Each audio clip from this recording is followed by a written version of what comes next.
মুজাহিদ রাদিয়াল্লাহু আনহু থেকে বর্ণিত, ইবনে আব্বাস রাদিয়াল্লাহু আনহু আমাকে বললেন, আপনি কি জাহান্নামের প্রশস্ততা সম্পর্কে কিছু জানেন? আমি বললাম, জি না। তিনি বললেন, হ্যাঁ, আল্লাহর কসম, আপনি জানেন না। নিশ্চয়ই জাহান্নামীদের কারো কানের লতি এবং তার কাঁধের মধ্যে ব্যবধান হচ্ছে 70 বছরের পথ। তার মধ্যে চালু থাকবে পুজ ও রক্তের নালা। আমি বললাম, সেগুলো কি নদী? তিনি বললেন, না, বরং সেগুলি হচ্ছে নালা বা ঝর্ণা। ইবনে আব্বাস রাদিয়াল্লাহু আনহু আবার বললেন, আপনি কি জাহান্নামের প্রশস্ততা সম্পর্কে কিছু জানেন? আমি বললাম, না। তিনি বললেন, হ্যাঁ, আল্লাহর কসম, আপনি জানেন না।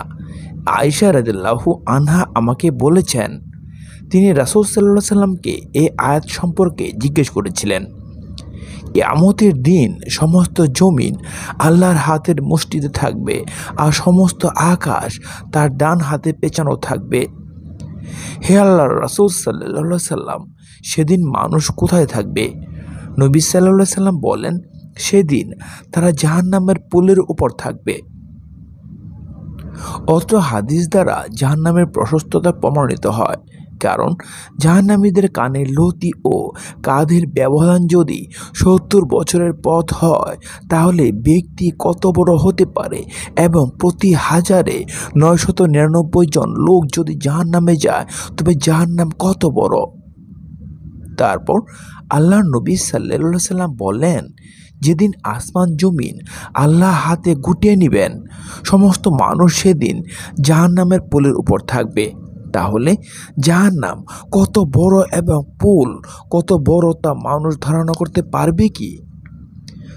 আবু সাঈদ খুদরি রাদিয়াল্লাহু আনহু বলেন, নবী সাল্লাল্লাহু আলাইহি সাল্লাম বলেছেন, কিয়ামতের দিন জাহান্নাম থেকে একটি গ্রীবা বা গলা বের হবে।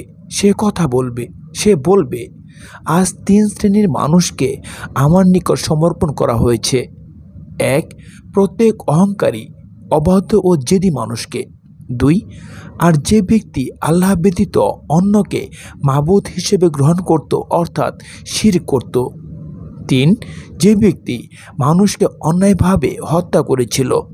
তারপর জাহান্নাম তাদেরকে ঘিরে ধরবে এবং জাহান্নামের গভীরতায় নিক্ষেপ করবে। জাহান্নাম উক্ত 3 শ্রেণীর মানুষের সাথে কথা বলবে এবং তাদের ঘিরে ধরে জাহান্নামের গভীরতায় নিক্ষেপ করবে।